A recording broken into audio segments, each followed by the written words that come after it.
먼저 지수부터 보도록 하겠습니다. 근데 오늘 뭐 그래도 기분 좋게 올랐다라고 말씀드렸는데요. 다우 지수가 1% 상승을 했고요. S&P 1.4, 나스닥 지수는 1.7%. 나스닥이 또 꽤 좋죠. 급등을 했습니다. 사실 간밤에 뉴욕 증시에 있어서 어떤 모멘텀을 찾기가 쉽지 않았습니다. 그러니까 모든 재료들이 약간 소강 국면이고 어떤 경제 지표에 대한 민감도는 이제는 좀 떨어지고, 그래서 지금 사실 시장을 좌지우지하는 큰 이슈 몇 개가 있잖아요. 은행권 불안감. 근데 지금 은행권 불안이 추가적으로 나오는 게 없으니까 요거는 그냥 소강 국면에 좀 빠져 있는 그런 상태이죠. 그리고 이제 또 하나는 뭐 기준금리와 관련된 이슈들일 텐데 뭐 크게 달라지는 건 없어요. 일단 긴축이 확실히 완화될 가능성은 높은 상황이죠.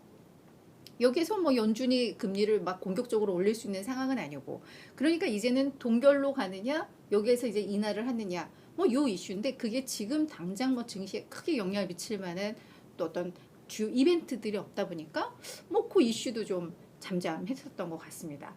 그러다 보니까 어떤 이제는 작은 거 하나를 확 키우는 뭐 이런 분위기가 됐는데, 그 마이크론 테크놀로지가 오늘 증시에 있어서는 큰 중심에 있었던 것 같습니다.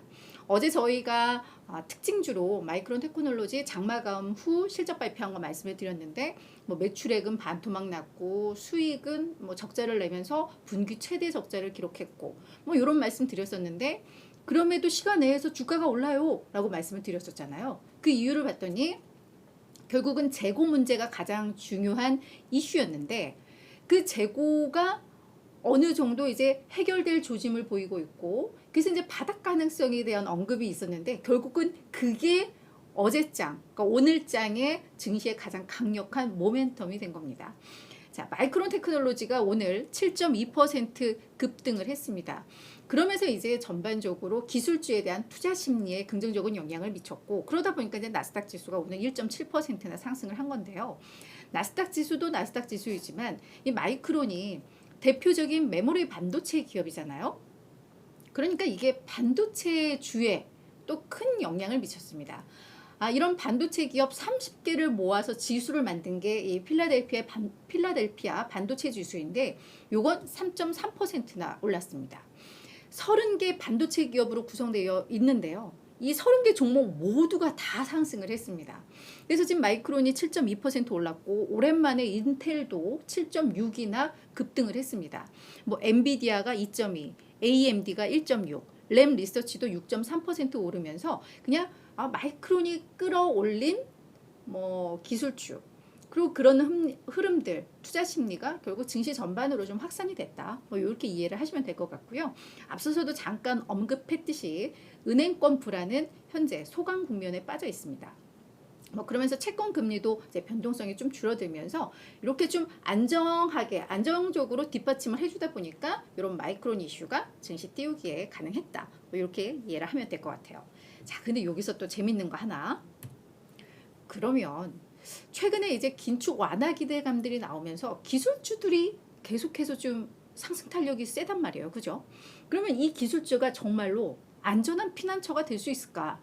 지금 은행 리스크 있고 뭔가 경기에 대한 리스크 있는데 이 기술주가 정말 대안이 될 수 있을까? 이건 저희가 늘 물음표를 가지고 대했던 점인데, 그에 대해서 이제 월가 전문가들이 이거를 안전한 피난처로 삼는 건 실수야 라고 이야기를 했습니다. 자, 그 이야기를 잠깐 좀 보도록 할 텐데요. 먼저 올 들어서 지수별 상승률을 좀 볼게요. 다우 지수는 1.3% 하락하고 있습니다. 이게 어제 종가까지예요.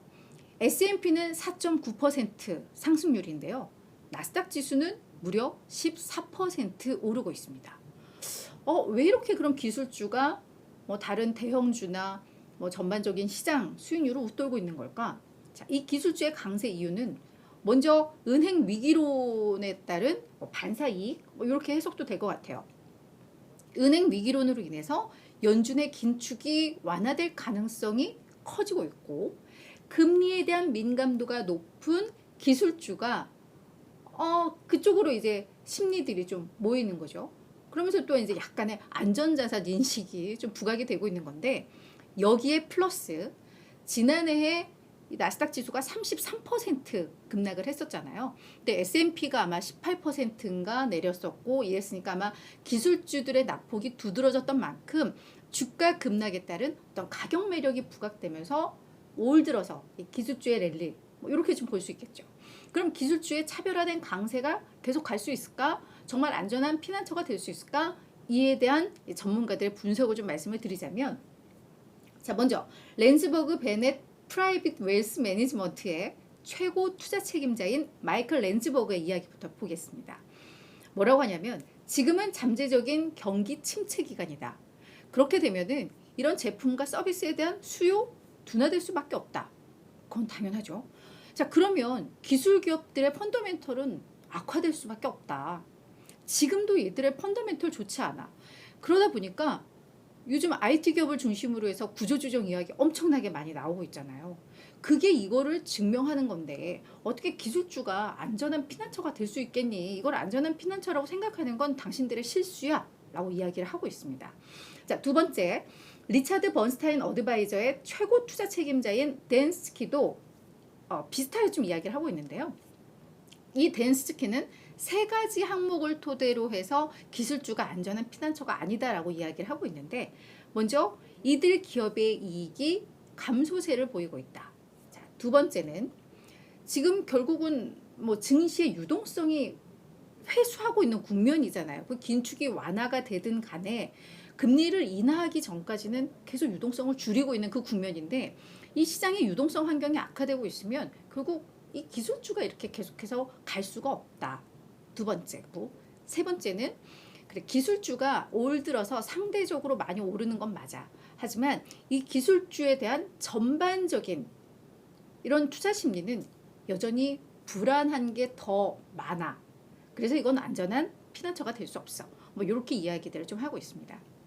물론 지금 투자의 대안으로 기술주가 부각되는 거는 맞는데요. 근데 이들 전문가들의 이야기가 뭐 100% 맞다고는 할 수 없겠어요. 하지만 정말 뭔가 이 펀더멘털이 확인되지 않는 상황에서의 내가 완전한 베팅을 하느냐, 그 부분에 대해서는 이런 충고들을 좀 참고를 할 필요는 있을 것 같습니다.